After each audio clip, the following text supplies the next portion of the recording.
No, Paul called me. Like I said, I was in this restaurant. Stop. I was in this restaurant with Doreen, and now I'm thinking, this is 2 years later. I was working for Snapple. My dad got me a job with Snapple. That's what I was doing.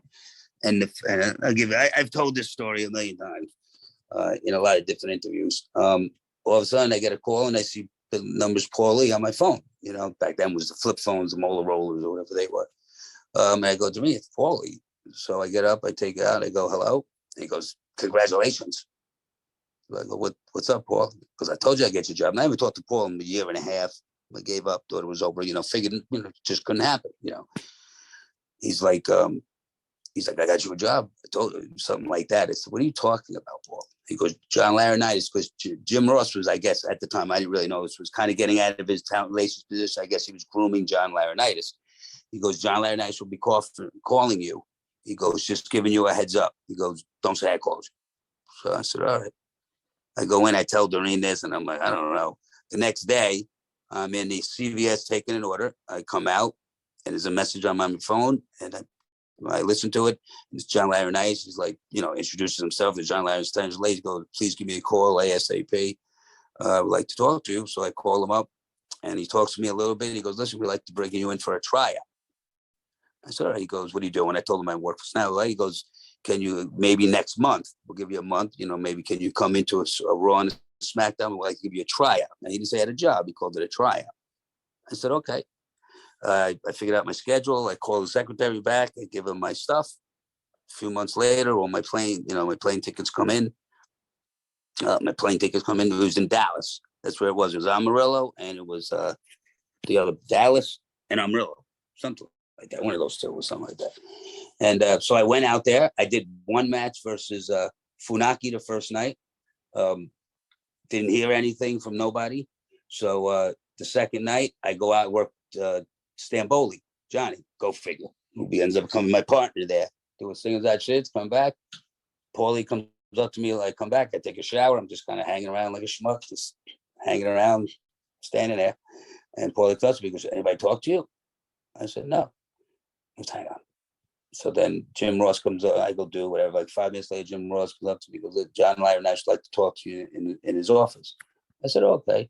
So I go talk to him, and he offers me, he goes, we would like to hire you. We would like to offer you a 3-year deal, and blah, blah, blah, blah. And so I got hired in Texas that night. I think it was like October 30th, September 1st, somewhere in there. And that's how it happened. So what's your impressions, or what was your relationship like with Johnny Ace?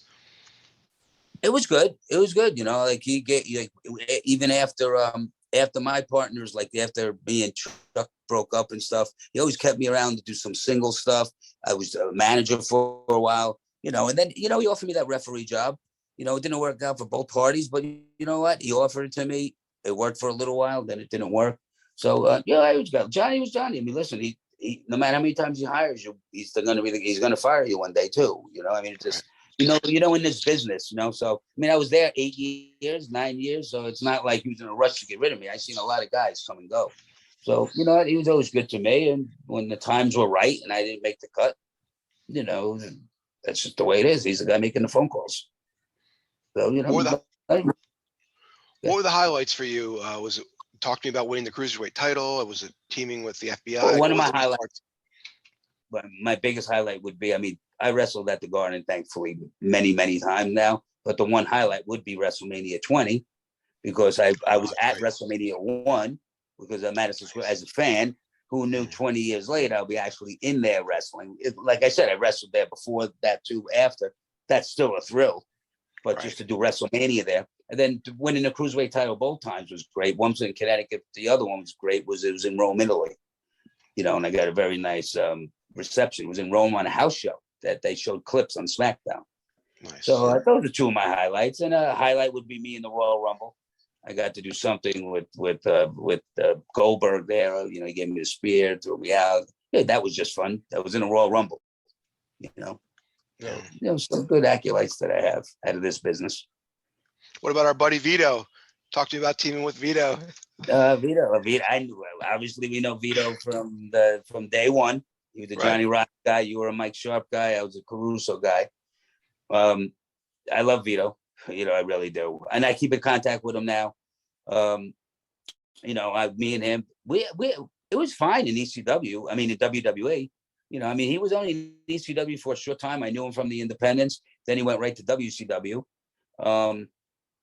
And then he came to the WWE, and he didn't really have too many issues. They just broke us up, and I think I did at that point. I think I was going to the ECW thing. I think, but that's why they broke us up. They let him go, and I think I did the ECW. They brought back the ECW, and that was the thing. Talk to me about the WWE ECW. Was it something that you had hopes for, or do you realize it's just going to be around? I had used hopes for it, of course. I had used hopes, and I'll tell you that first show we did at the Hammerstein Ballroom to bring it back, it was electric. It felt like it. It was awesome. And then once it started, they supposedly, Dreamer was going to be in charge of everything, and Paulie, and then. There was so many. We had regular producers, we had WWE producers, we had everybody involved. And then it became a third world show, whatever we want, third show. Not an important show, I don't think. And we were taping TV right after SmackDown, which already saw 30 matches between dark matches before the show, and then you got your main event or Velocity at the time, or any of those shows, and then you're taping 2 hours of TV. Then you're going out there doing an hour of ECW. So it was just, then we tried doing our own house shows for a while, and, they weren't drawing as good. So, I mean, it wasn't as good. Was I glad that at least it kept me there a couple more years and I got paid again? Yeah, I appreciate that. But no, I mean, I don't think anybody could actually say it was good. I could say I did it. Right. That's right. I got paid for it. Did you like working with the best in the WWE? Well, I worked with Tajiri all through WWE too. I liked working with Jamie Noble. I liked Crash Holly. Good matches with those guys. Of course, I love matches with and I'm not just saying they were great. They didn't last long, but just going out there with like The Undertaker, Kurt Angle. I mean, those are. I watched my one with Kurt Angle. They did something with me with the Hometown Boy. It was quick and easy, 5-6 minutes, but it was fun. It's fun to do something with The Undertaker. It's a gimmick.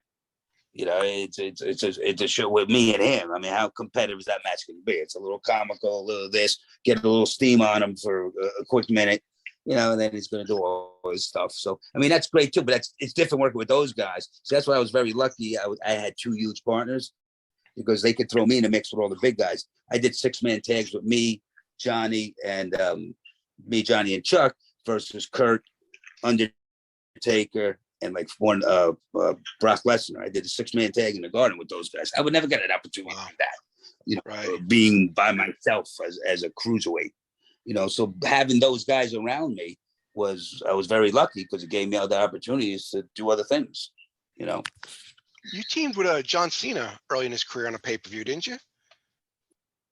We did John Cena came out and he did some rap thing. Or maybe that was he was we did a 6-man tag. I think it was me. Yeah, it was on the pay-per-view. I forget exactly what it was. I may have been a manager. It was Chuck, Johnny, and okay. Cena. I was managing maybe. Because I think it was Benoit, Rhino, I want to say. Yeah. But I don't see me being in the match because I remember what am I doing with Chuck and Johnny? I have to go revisit that. But it's something he did a rhyme and we were in it and we came out on the pay-per-view. But I don't think I did that. I think it wasn't with those guys in that match. But I did Cena all throughout. That one Royal Rumble I was in, my part was with Cena. I was hiding outside the ring. He came out, threw me in. Yeah. Got steam on him. I always got along with Cena. With Cena.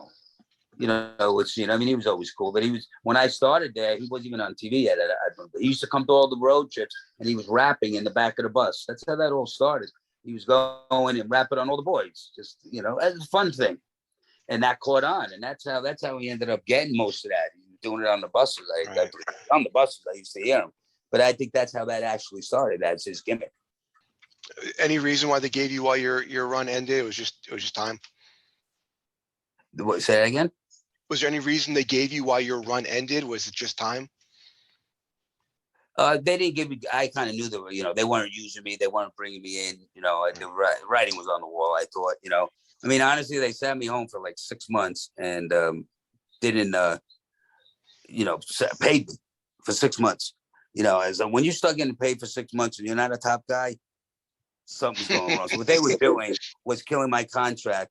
Instead of letting me go and then paying me just for 3 months, I think I had like 6 months left, 7 months. So they let me just sit home. They paid me. And then when I got to the 3 months that they were going to owe me anyway, because they give you 90 days. So they gave me 90 days of my own contract. Well, you know what? That's fine. You think about it that way. You know, so that's what it was. If people want to get a hold of you, what's the best way for them to reach you? I would say on Instagram, Nunzio / Guido. You know, they could. I post some stuff. You know, that's what they could reach me. I got Twitter too. I'm out there. I think it's the same. Nunzio / Guido. James Maritato. It's pretty easy to find if you want to find it.